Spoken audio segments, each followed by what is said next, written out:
Hello, everyone, and welcome to the latest episode of Inclusion Matters podcast with Inclusion Pro Wrestling. I am the Crippled Messiah.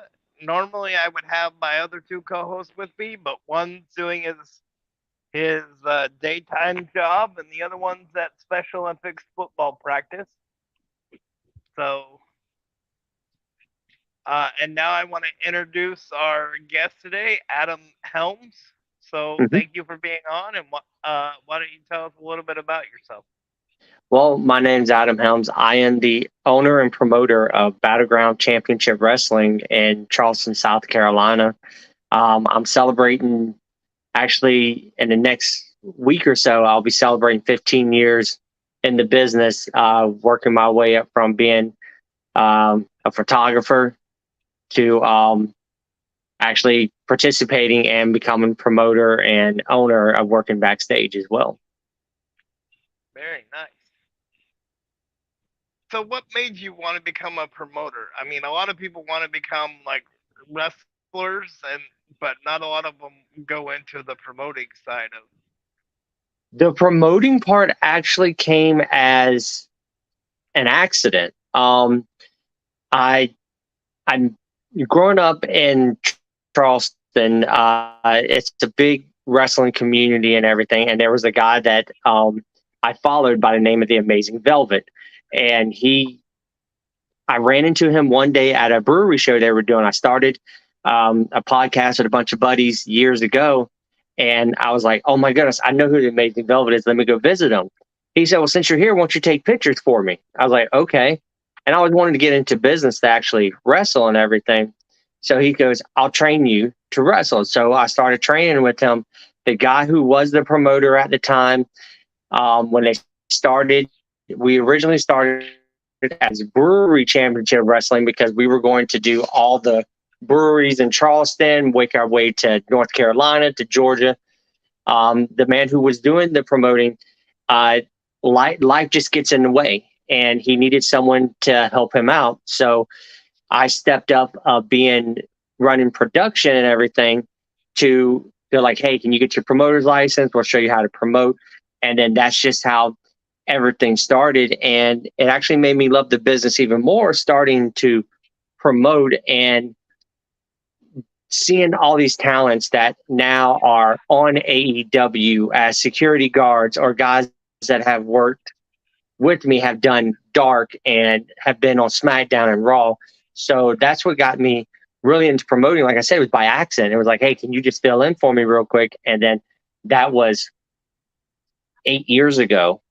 And we've been going nonstop since, where I even started to promote for another local organization out in Orangeburg, South Carolina, called Alternative Wrestling Showcase. So I became their promoter for a little bit as well. But you really don't understand the business until you actually start promoting and realize how much work it really is. I can relate to that. We're actually the reason this is called Inclusion Matters podcast and Inclusion Pro Wrestling is we're actually getting ready to launch our promotion on November 25th. Oh, very nice. Very nice. And just to give you a little bit of background before we get to the questions, the reason it's called inclusion is because, as we talked about before, I have cerebral palsy, and three of the other people that are on our board of directors have physical disabilities. And so we're, trying to open up that mindset of it doesn't matter what disability you have or what you have going on, wrestling's for everybody, right? So Oh, oh, totally. it doesn't matter what you're going through because 20 years ago I was told that I couldn't do it because of my wheelchair, right? Because it's a physical sport. But I'm the type of person that just ticks me off, right? So it makes me want to do it even more.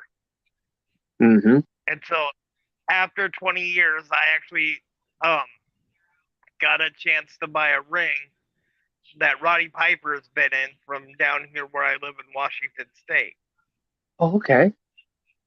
And with a great team that I put together, because like you said, you can't do this by yourself if you're promoting, right? You need a Right. group of people around you that we've actually got one scheduled for November 25th, and it's actually going to be a toy drive for the local children's hospitals in Portland.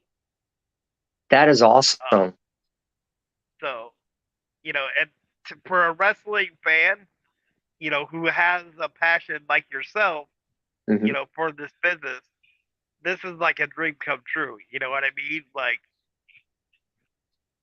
I will tell you this from personal experience. Once you get that first show, you're going to be nonstop stressful. But once you're done and you get to sit down and you get to reflect on what you've done, the first show that I ever promoted, um, I had NWA Hall of Famer Susan Tex Green and the maestro from WCW, Papa Stro. He was on our show, and I was just going nonstop, nonstop. And as soon as we got done, the cramps came in after just going nonstop. That the next day I just sat and I just started realizing of, you know, your passion that you've always had finally has come true and you see it and you had a hand in it. And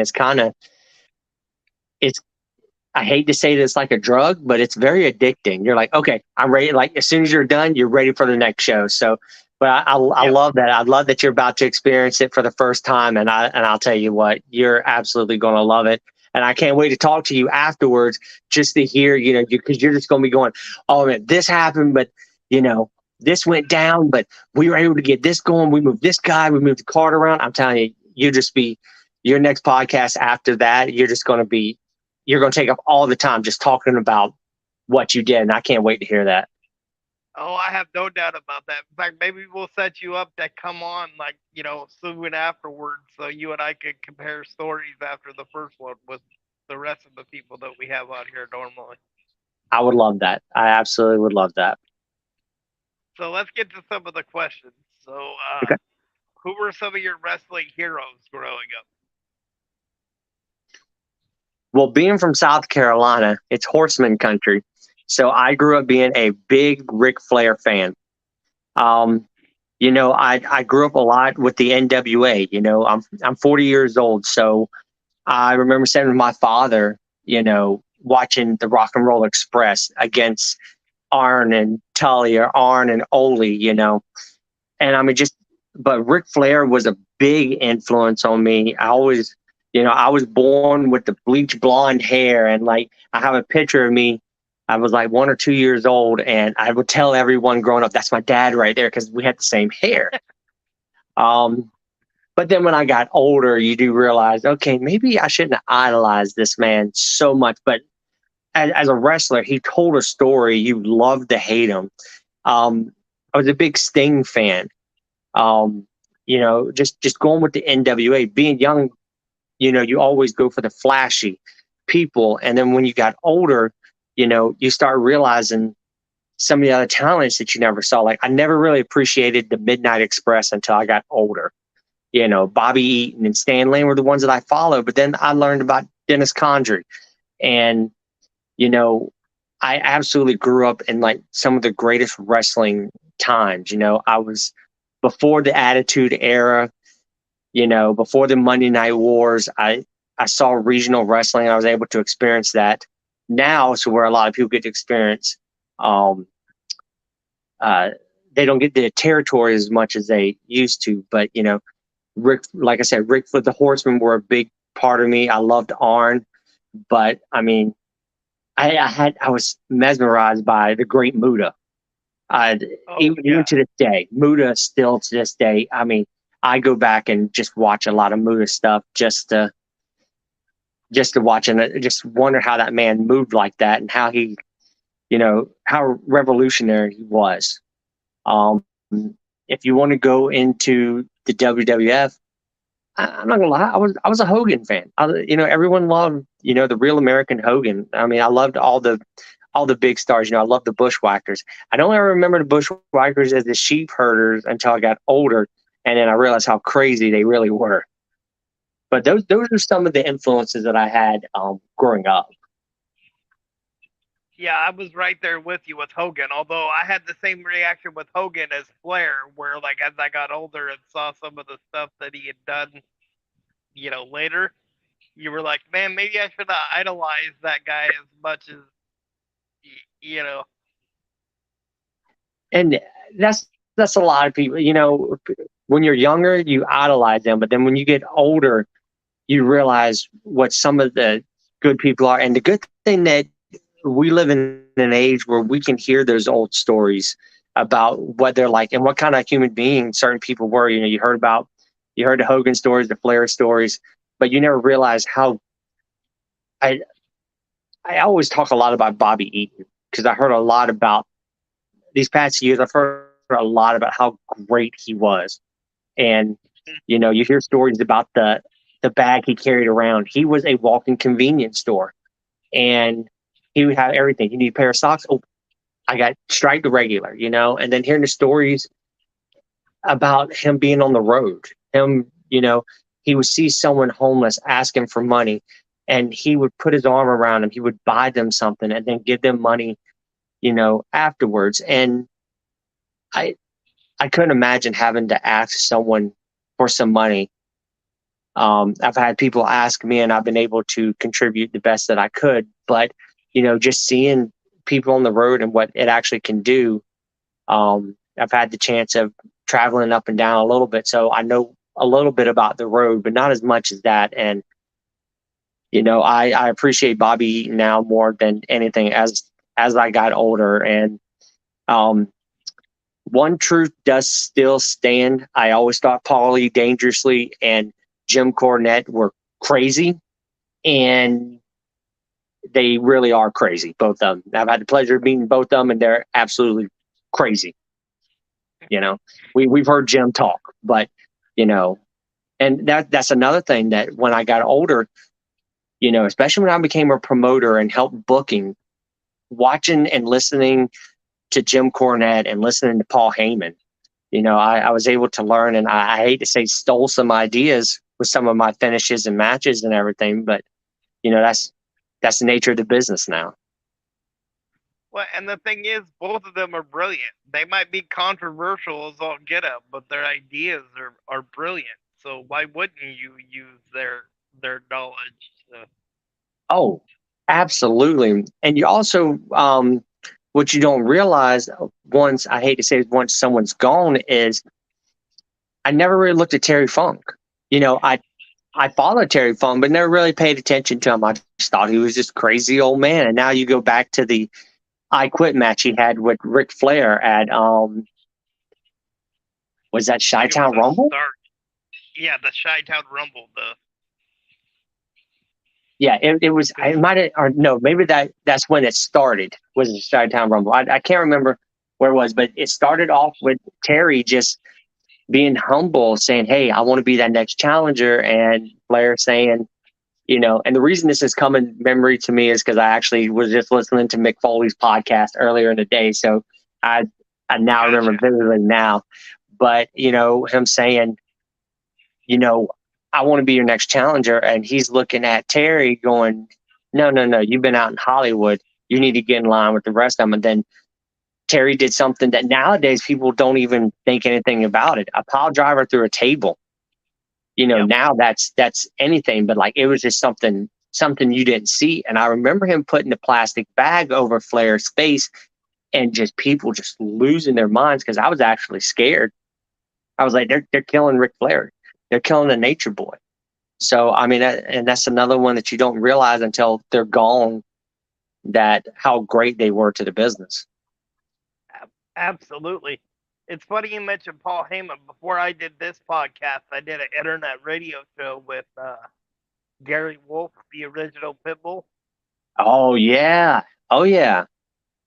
and he was brilliant, right? And he was a great guy to learn from as far as like podcasting and stuff.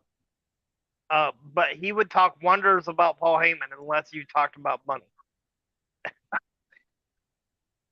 That's my dream person to like I said, I met Heyman a couple of times, but never really got to sit down and pick his brain. But I would just love to know just that the short period of time with ECW, how he just came up with everything. Yeah, I mean, especially because most of it was from his mom's basement or from Mhm. her house. Um, so our next question is top 5 male wrestlers of all time. You want popular opinion, or you want my five? Your 5. Okay. I hate in no particular order, and they're all for different reasons. Of course, I put Flair on there for his promos, his wrestling, just being longevity. And I know it's a hot topic to say Chris Benoit, but don't mind what he did outside of wrestling business. You got to look at what he did as Wild Pegasus or Pegasus Kid in New Japan. Him coming Mm-hmm. into ECW and WCW. I would put Benoit up there. Um, if we're if we're staying on people that have been on television, if we talk about the independents, I can be. There's a lot that have come through there that I would love to say, but in my five that I love to watch, and I put Muda in there. I love the great Muda. I'm a huge Triple H fan as well. I loved his work. I'm really so that's four there. Okay, Yep. so my fifth one, male wise, um, just to compare him down to five. You know what? I'm gonna put Mick Foley in that top five. Just seeing the stuff that he did. He was never meant to be a star, and being able to get in the ring and being hurt and everything that I've been able to do, I can't imagine the missing an ear, being thrown off top of Hell in a Cell, just crazy enough to take an elbow drop, onto the floor, doing the nesting plunge on a cement floor, or having someone like Vader just take his forearm and just run it into your nose until it's broken. It, you got to be a little And crazy, and you got to put Mick on there. absolutely. And let's not forget the tooth through the nose. Them Oh my hanging out of the nose when it. God, I remember, I remember him as Cactus Jack, and I remember the elbow drop, and you know, I I followed him. I liked him. Thought he was real crazy because I was a big Abdul the Butcher fan and Bruiser Brody, and I saw a lot of them in him. I never got to see the original Sheik. Only through tapes I was able to see the original Sheik, and I was like, okay. But like, I remember getting a tape when I was 14 years old and seeing the King of the Death match with him and Terry Funk, Yep. and I'm just saying these dudes are absolutely crazy. You never thought that the light stuff that he would do is in the WWF, and that's where he had most of his severe injuries were in the WWF or WWE now. But you go back and you look at that, and it's like people just, you know, you talk about death matches now. A lot of people don't like death matches. I'm not the biggest fan of death matches. It's a particular art that some people like to do. Some of my best friends in the business do it, and I say good for you. I would never promote it, and I would never do it. Technically, you can't do it in South Carolina, so that's good for that. But I mean, just the things that Mick did, like in Japan, and just was able to get up and go to work the next day. Sitting on a plane and you smell your skin burning. You know, Exactly. Yeah. I don't think I can do that. I burn myself on the stove, and I'm like I'm a little baby for like 3 or 4 hours. You ask my girlfriend, she's just like, really? It's like you watch wrestling all day and you're gonna cry because you burnt. Yeah, I get it. Oh, exactly. But I mean, seriously, it is the thing about Mick Foley is like who wakes up in the morning and goes, "I'm gonna go get suplexed on C4 explosives today," and then The greatest story about the King of the Death matches, um, if you don't mind me telling it that I heard it. no, no, you're fine. Okay, so um, Mick was going around the territory and everyone, they knew that it was going to be death matches, and he was wrestling, and I believe it was either the first or second match. He was wrestling Terry Bam Bam Gordy, and Cactus is in there, and he goes, "And I'm going to put you through the 5,000 thumbtacks." And Terry pulls him to the side afterwards and goes, "Hey, brother, thumbtacks? We're doing?" He says, "Yeah, the match is the 5,000 thumbtack match. You win by putting your opponent through it." And he was just like, "Oh." Like Terry didn't know, and I just thought that was funny. It was just like how they come up with it. And I mean, you look at some of the matches that FMW put out and everything. I don't know how they can do it. If people want to look, there's a top 10 weirdest or craziest Japanese hardcore matches. Of course, you have the exploding barbed wire match, that AEW tried to do, and it came with sparklers. But I mean, you go back and look at FMW, and you have a siren going off, and then you have all these explosives around the ring going off, and you're just like, what kind of crazy person would do that?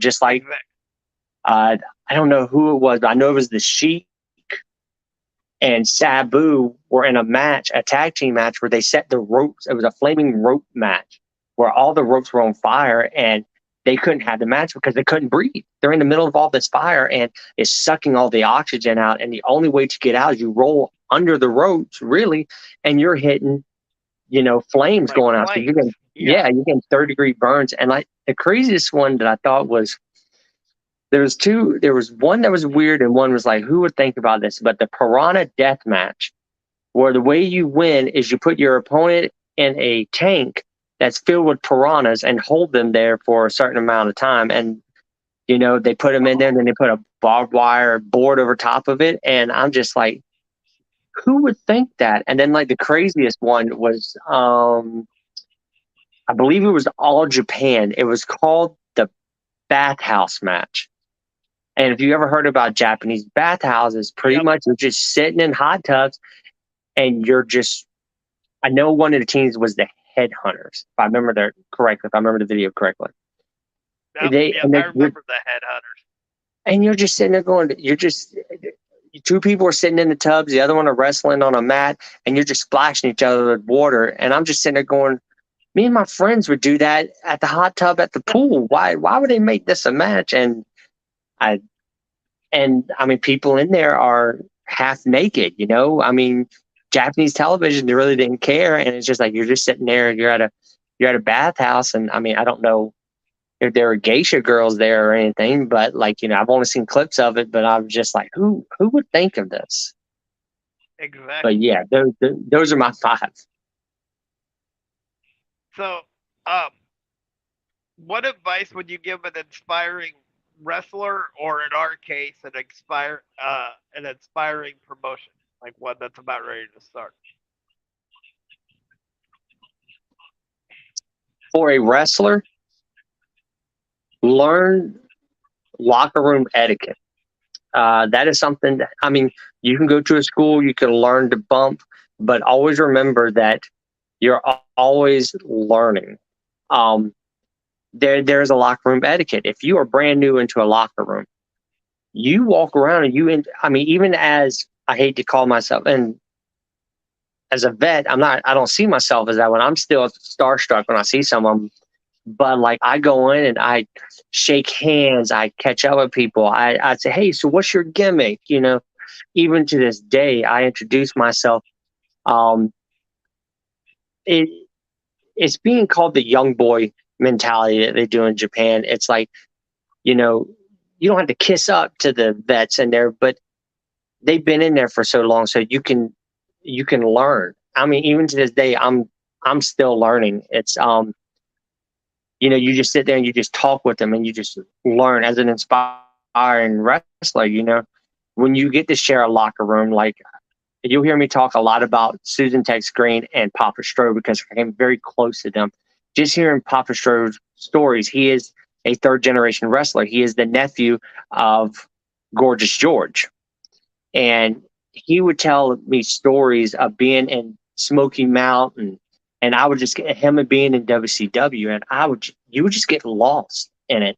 And sometimes I had to remind myself, oh, you're here to work, so you need to start learning. But like, honestly, the one mistake that I did see with a youngster was in my second or third match. He calls me up the day before and he goes, "Can I call the match?" I'm like, "This is your first match, and I'm the vet that'll be in the ring, but you want to call the match." I was apprehensive about it. Some people would have took that as being rude, but I was like, you know what? You want to call it? Let's let you call it. And I let him call it, and it was a darn good match. It really was. It's one of the ones that I'm absolutely proud of, and that I will show to this day. I show everyone. Everyone's got their own little clips. But just being in business is soak up everything you can. Some people think they just go to wrestling school and it's done. You do seminars, you go to different territories of different companies to learn from everyone, because I learned lucha libre from a Mexican wrestler coming into South Carolina. I learned from them. I learned the old school mentality from Susan Green, Papa Stroh, and a whole bunch of other people. But then it's networking. It really is. It's like, because if they see you on a show and they're like, this kid can work, and then it's word of mouth, especially with the way social media is now. I mean, people are just constantly talking. And so get to know people. Don't be scared in the locker room. Introduce yourself and learn. That's for a wrestler part. Now, for a promoter, you got to be a special breed to be a promoter. You have to be able to swallow your pride, and you have to be able to deal with talent that sometimes can be very difficult. When payments aren't coming out, they go to the promoter or the booker. Mainly it's the promoter, because the booker gets out of there. But if the house doesn't do well, it falls on the promoter. So you have to be able to be like, "Hey guys, this is my fault. You're paying the talent, but you're not getting a return on your investment." And you have to be willing to take that, but also know that you put on a great show. There are a lot of shows that I've left with no money in my pocket whatsoever. I've ended up in the red, but more people, it's just like I was saying, it's a word of mouth. You have 20 people at one show, and all they want to talk about is the main event. That main event they put on was absolutely great. You put them back on your poster, they tell 20 people, tell another 20 people. Now you got 40. It goes to 80, and it just goes more. The next thing you know, you're just like, okay, maybe I can just start running different places. And it's not a quick, you have to realize that it's not an overnight thing. A lot of people think, oh, well, we can, I'll have 20 people this show, but next show we're going to be sold out. You can tell. And sometimes that happens, but you just have to realize the fall on your sword. And that's another thing for an aspiring wrestler, is promote yourself. If no one else is going to promote yourself, you need to. And point example is anytime someone hears the word Adam Cole, what's the next thing out of their mouth? Baby, because that's what he does all the time. That's right. Yep. Yeah, that's what he does. He does the wordplay, and it's like that. That's how you always remember. Yeah, story time with Adam Cole, baby. LA Knight. Yeah, it's you have to be able to market yourself and not depend on the promoter or the booker to, like, if you're being booked to lose, make that person in the ring look the best they can, and that person will remember, that promoter will remember, and that booker will remember, and then they will tell their friends, because promoters and bookers talk to each other. If I get a new talent that hits me up, hey, I see you got a show coming September 23rd, which that is our next show, September 23rd, at Frosty Beer Brewing Company. We have a great card. But he hits me. Someone will hit me up and go, "Hey, I worked in Chicago with Chaz Moretti, and he's like, he tells me to hit you up." I go, "Okay." Next thing I'm doing is I'm gonna call Chaz Moretti, and I'm gonna be like, "All right, this dude's hitting me up. What's his story?" And he would, Yeah. sometimes he would be like, "Dude, don't mess with him." And someone would be like, "Dude, I know he's charging a lot of money, but he is well worth it." So I would be okay. I would find the budget, and I would bring them in. And if they sold tickets, they sold tickets. If they don't, okay, boom, lesson learned. We'll see you next time. But the one thing, everyone has to be a self promoter. You know, I try to get myself into the ring so I can cut myself a promo. Me having a television background, also my day job, I try everything I could to try to promote every single thing. Even if it's like someone puts a picture up there, if I'm working heel for another company, I'll put something in there. Like, we had this young kid who's just promoting himself. Come out this Sunday where I take on the RWO, and I'd school them, and like I said, and I would make a comment going, "You're just so stupid, why are you doing it?" And then I get comments from people like, especially his grandmother. This kid that I was messing around with him. She MF'd me left and right. I mean, I was like, well, I'm doing something right. And then I'm like, well, when I get to the show, I know who I'm going to mess with. And that's exactly what I did. As soon as she came, your main job as a promoter, a booker, a wrestler is to get, as Jim Ross said, put butts in seats. That's your main goal. Yeah, you want to put on a great show, but in the end, you want to make money. Your wrestlers are making money, and as a promoter, you want to make money as well. Yep. And one thing I want to say about like the locker room is don't be afraid to be humble in a training school, because I was involved in a training school in Kelso, and we get people sometimes that would be like, "Oh, I'm too big for it," because it was a tiny little airport shed, right? Mm-hmm. But we were still training, so they'd be like, "Well, I'm too big for this," but if you go in with that attitude, you're not going to learn nothing, and that puts a bad look on you for everybody else that is there. Oh, exactly. You're going to get people with egos. I mean, there's a lot of people who that won't work with you because they're like, "Oh, you're too regional, you're too small." I Yeah, mean, and I'm just like, well, some of these people might not know who you are.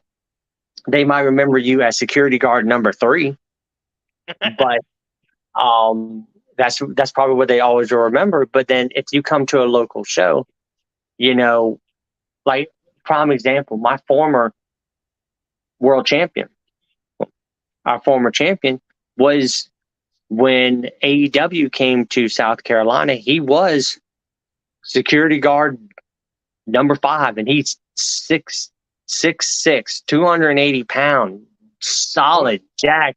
And I'm sitting there going, you could beat Warlow like nothing.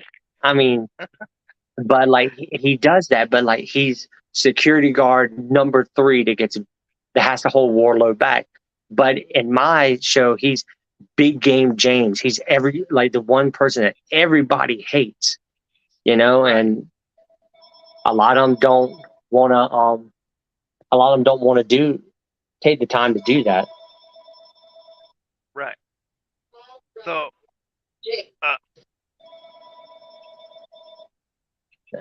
All right. Sorry about that. no, you're good. um, Oh, go ahead. no, I was just waiting on this thing to get done. You're good. That happens to me too, so don't feel bad. All right, there you go. They hung up. Sorry, yeah, I'm at my girlfriend's father's house, so I don't know how to work his phone. You're But good. no, just like we were saying, just being humble, and in all aspects of it, you just have to be humble. You have to be able to learn and not think that you're bigger than something else. Because yes, I might be a small time promoter who has a show every few months, but brings in a good crowd. But if you have a bad experience with me, who knows what kind of connections that I have? I might have friends that work for AEW or for WWE and like, hey, we're looking for such and such. Do you have anyone? Boom. You can send them out. So Yeah, just being humble is the biggest thing for both of them. Just being able to swallow your pride and actually learn. And if you take the time to want to learn, there's so many things that can be accomplished. absolutely. So, who are some of the biggest rivalries in your promotion? Some of the biggest rivalries that stand the test of time um, is me and Big Game James, for one. His favorite thing to do is to grab me by the throat and choke me for 8 years. Every time this man gets in the ring, he grabs me by the throat. He was my he was literally my first match. I was thrown in there. They're just like, hey, Adam's had only a few months training. He goes, oh, I'll carry him. And like I'm not the smallest dude in the world. Now I am. I'm down 220, but at that time I was almost 300 pounds. And I told him, I was like, look, I never took a body slam. He's like, oh, I got you. And a grown man picking you up and walking you around the ring kind of makes you feel small. But he took care of me. The funniest story about that night is, and he goes, look, he goes, I'll make them pop. I go, okay. He goes, take me to the rope. I'm going to stop you. Do it again. I'm going to stop you. Next thing you know, you're going to throw me off, go down, drop toe hold. I'm like, okay. I did that. The moment he hit the ground, the whole place erupted, and I got lost in the moment. I was just like, oh crap, this is cool. And I was like, oh, I gotta get back on him, And he told me to watch the boot after I did a few things. Well, I'm so excited, I didn't pay attention. I ran from one end of the ring to the other, and his boot, the tip of his boot went at the tip of my head, and the bottom of his boot hit me under the chin, and like my knees buckled and everything. So that's one rivalry that has stand the test of time. Is our last time we were in the ring together, I was a referee, and he goes, I'm gonna blow you up, and he just kept doing false finishes, and I'm up and down, up and down, up and down, and I'm just looking at him, and I said, man, F you, man. Like I'm literally cursing him out. He got me up and down.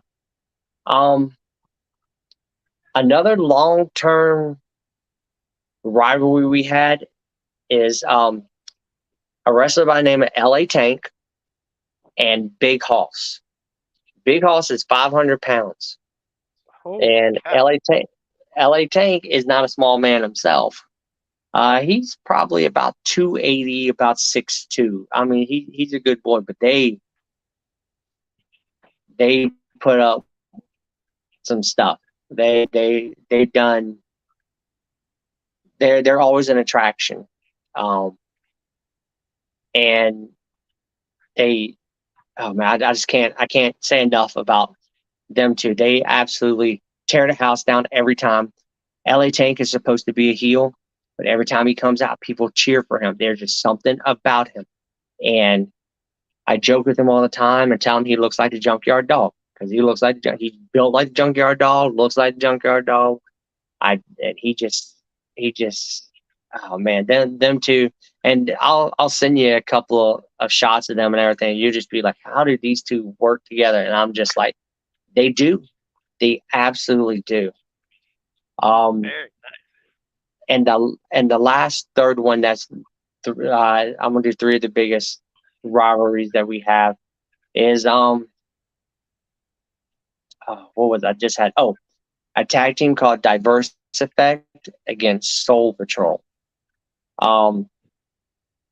Which is it's a mixture of a wrestler named Dion Johnson, Black Angel, and Mark Hazard. All three big boys against Diverse Effect, which is made up of Big Game James and LA Tank, and that tag team, those tag team matches are definitely old school matches. I'm talking like you get lost in the moment. I'll joke around with them, but I mean, you get lost. One thing about BCW is we're very try to carry ourselves very old school. You know, you don't get a lot of gimmicks, like gimmick matches and everything. But you get 5 or 6 matches, and they're hard hitting, and they absolutely look like, people go, wow, you actually look like you get hurt. We do. They're a little snug in the ring, and I've felt it a couple times. But those are our 3 main ones because we have a revolving door of talent that comes in, but our constants is Big Game James, LA Tank, Big Hoss, and Soul Patrol. They are round robin that we can do it. Until he got sick, Papa Stro was also in there a lot, but he's had some health issues. But like he's done so many different things. Let me tell you a little funny story about Papa Stro, just real quick. I have a tendency of going off, but I mentioned, yeah, I mentioned that I'm in the television industry. I'm a newscast director for NBC during my day job, and so we were promoting a show. And Papa Stro was our guest. We were doing a Comic-Con and a wrestling show together. And so they were like, hey, why don't you come on, bring one of your wrestlers with you? So Papa Stro, he's very Bray Wyatt-ish. He's, do you remember Spenguli? I think that's what his name is. Okay. So he's very like that, the eyes painted, and he has a little doll named Dorothy who doesn't have any eyes. That's his whole thing. He's a very creepy kind of guy, but like everyone loves him. So we're in the green room and we're getting ready, and he's very dapper. He doesn't have the makeup on. He's in a nice suit, but he wants to bring Dorothy on there because Dorothy's his gimmick. So we go in there. My meteorologist walks in and she goes, oh no, you can't have that. You can't have this on here. We're like, why? And it's like, oh, this is a family-friendly show. And we're just like, we're a family-friendly organization. This is a Comic-Con. This is his gimmick. She was a little baby doll that had no eyes. I mean, she was a little creepy, but like nothing crazy. So we go through the interview and everything's good, where our meteorologist goes to the green screen. And as his real name's Rob, but as Rob's walking out, he literally has it on the air. He goes, oh, you made Dorothy mad. Dorothy's going to get, and he's holding Dorothy on the side of the green screen. And she's going to get you. 6 months later, this meteorologist was fired. I don't know if Dorothy put a curse on her, but I'm going to go with the curse of Dorothy on that one. That sounds good. That is hilarious. Every time it pops up that we took a picture with me and the anchor who interviewed us and Papa Stro, every time I share that picture, I go curse of Dorothy, and a lot of people are like, what are you talking about? Then I get to tell them the story. But no, that's absolutely great. And that's the one thing I love about this business is, like I said, don't take it serious. And it's all about having fun. It really is. And we have an absolute blast. And I guarantee you, just like I said, after your show, you're going to be, it was just so much fun. I was so stressed out, but it was so much fun. Oh yeah. The thing is, for me, it's an escape too, right? And that's what I tell people. Like, wrestling's an escape. Whatever you have going on during the day, just come to the show for like 3 hours. Yeah. And you can forget about everything you have going on, right? You don't have to worry about your bills. You don't have to worry about, if you're having problems with a neighbor or whatever, right? Just let it go and have a good time for 3 hours, 2 hours, however long the show is. Oh, yeah. Oh, yeah. And even some of the best times are even after the show, like after that show that I was just telling you about. We all went out to dinner, and we're just sitting at a table at a local steakery, and we're talking about the show, and LA Tank's next to me, and he's telling me road stories. Papa Stro's telling me about the time that Randy Savage was about to go out on Monday Night Nitro, and he kept telling him to stop. Randy, stop. He goes, what?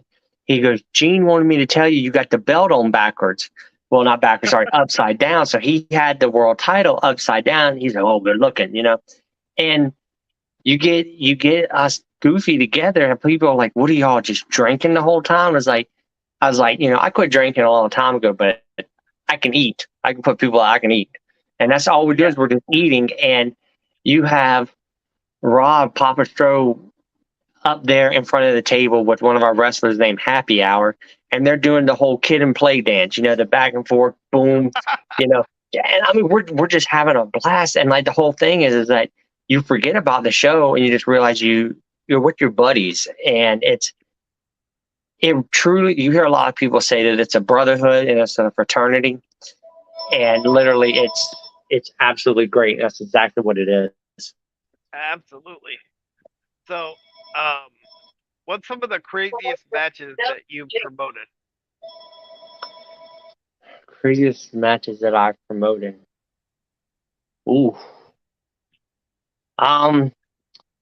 With Battleground Championship Wrestling, there haven't been too many crazy ones, but with the other organization that I helped, Alternative Wrestling Showcase, we've done a coffin match. We've done ladder matches. I'm trying to think.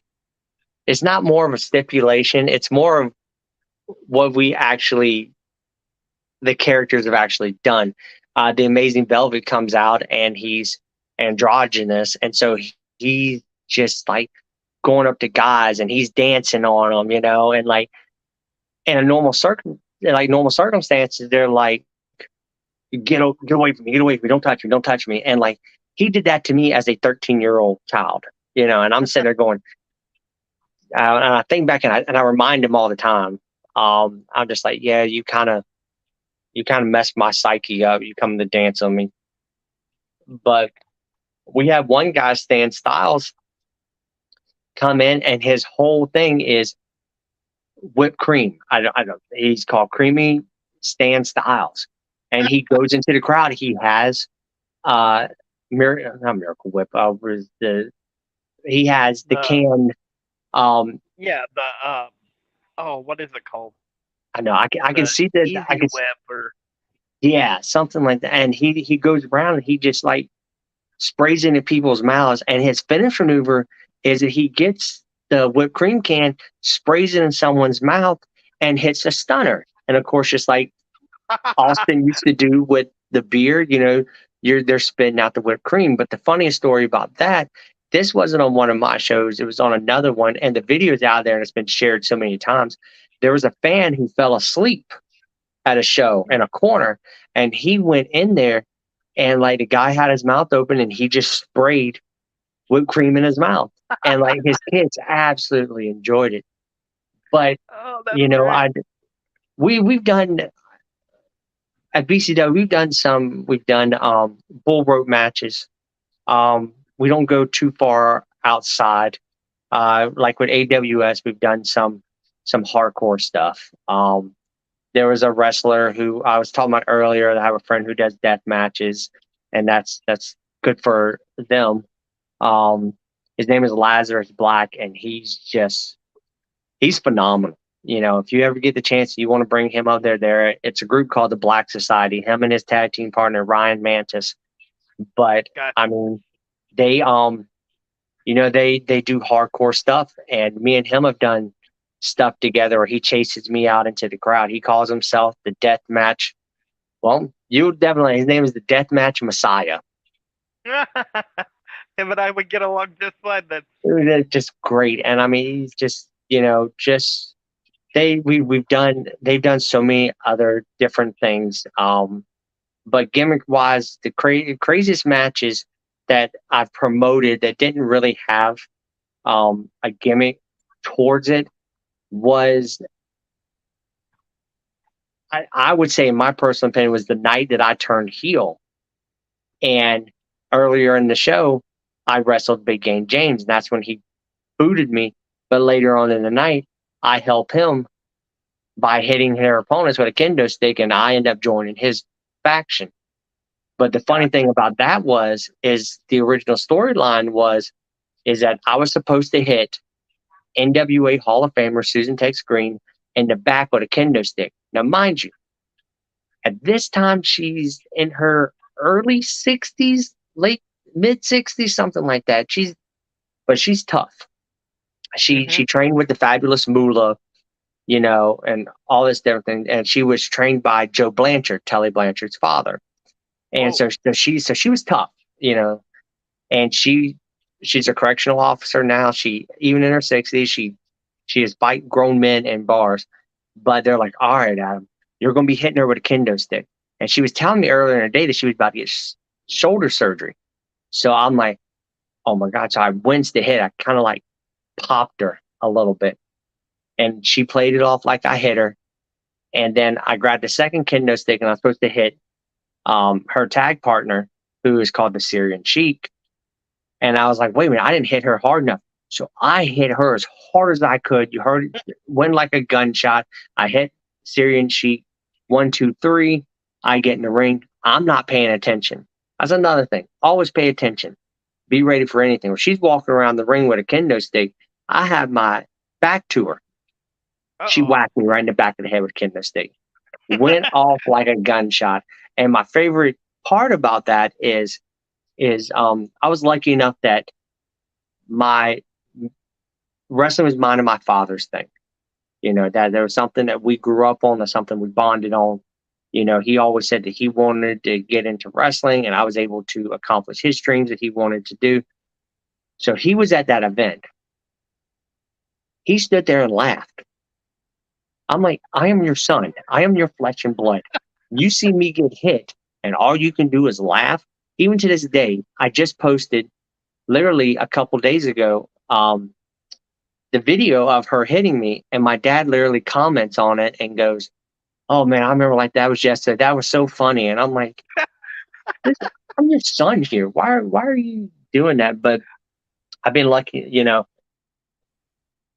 but it's mainly most of the moments that we have that are absolutely crazy, and we just get caught up in it. Just seeing, someone picking up Big Hoss and body slamming them, seeing someone jump over the top rope into the crowd for the first time really is something that you'll never forget. And also, your first event that you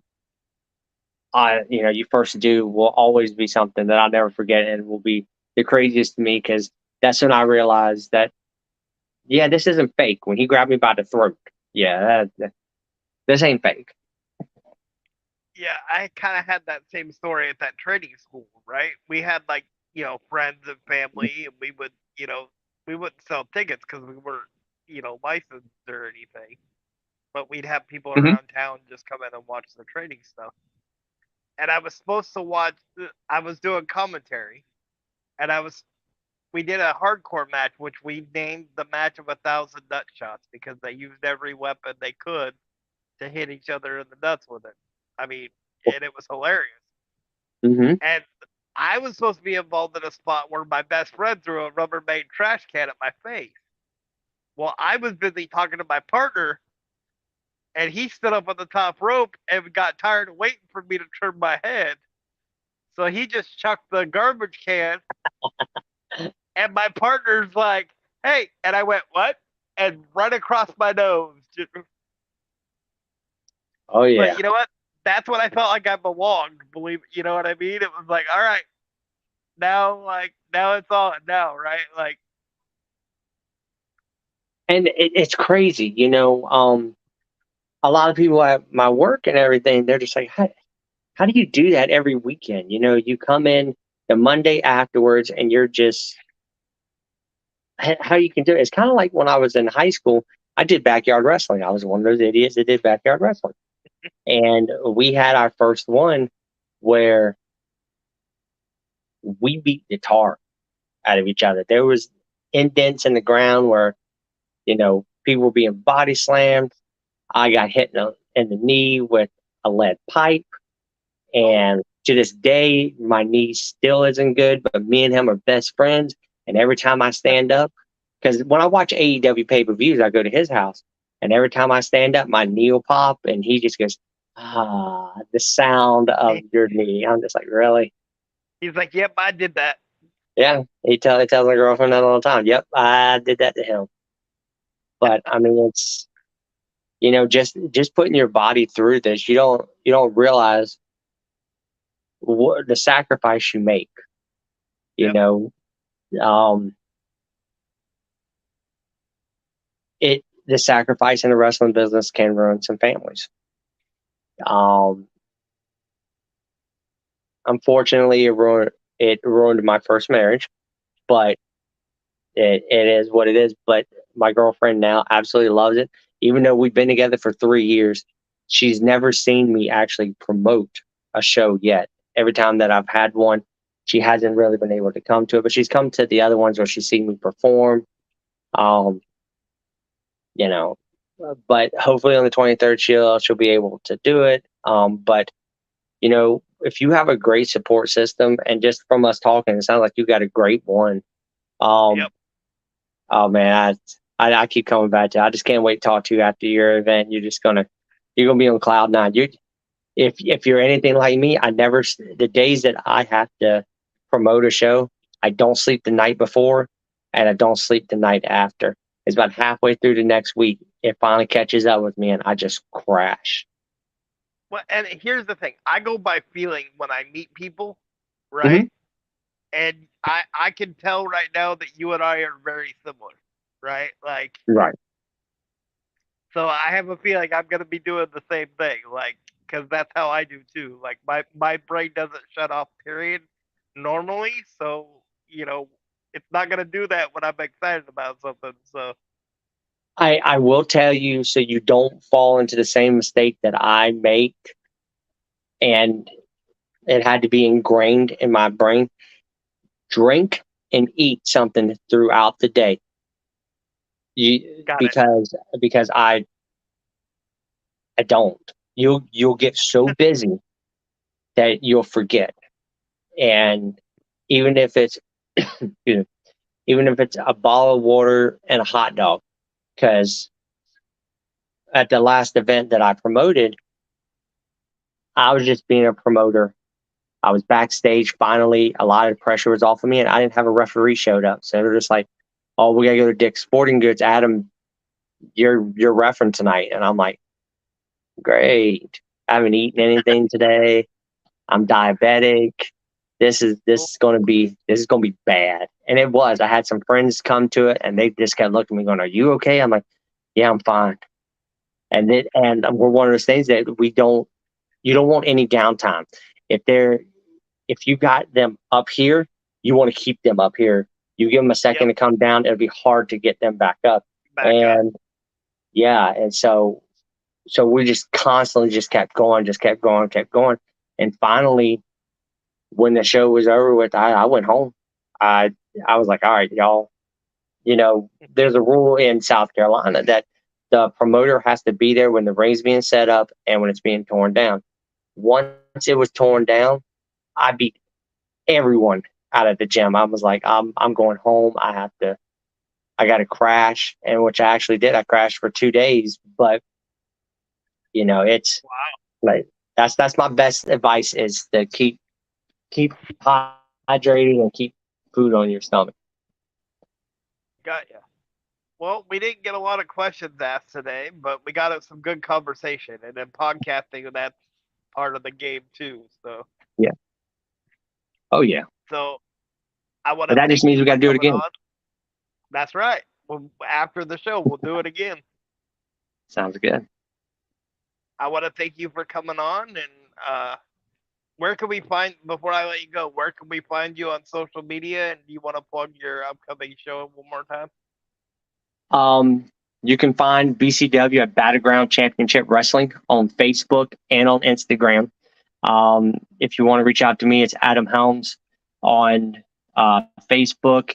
And our next event is called Brewery Beatdown. It's September 23rd at 5 o'clock at Frothy Beard Brewing Company. The main event is a fatal four-way for our vacant tag titles, and LA Tank will face Dion Johnson for the Palmetto State Heavyweight Championship. Very nice. And I want to say thank you to our sponsors really quick before I forget. Um, I want to say thank you to Los Jalapenos Taqueria in Longview, Washington, El Rancheros in Longview, Washington, Bruto's Pizza, Doty's Galleria Tattoo in Vancouver, uh, Precision Power Washing. You can find him on Facebook. Uh, Kevin Watson at American Family Insurance. Go to him for all your insurance needs. And the CARE program, which stands for Community Action Reaching Everybody. And you can find the lady in charge of that on Facebook, and her name's Becky Bernhardt. And Bruce Nichols Painting for all your painting, pressure washing, and lead removal needs. And you can find him on Angie's. So again, I want to say thank you for coming on, and we'll definitely do this again after the show. Sounds great. Sounds great. All right. Thank you very much, everybody, and we'll see you tomorrow.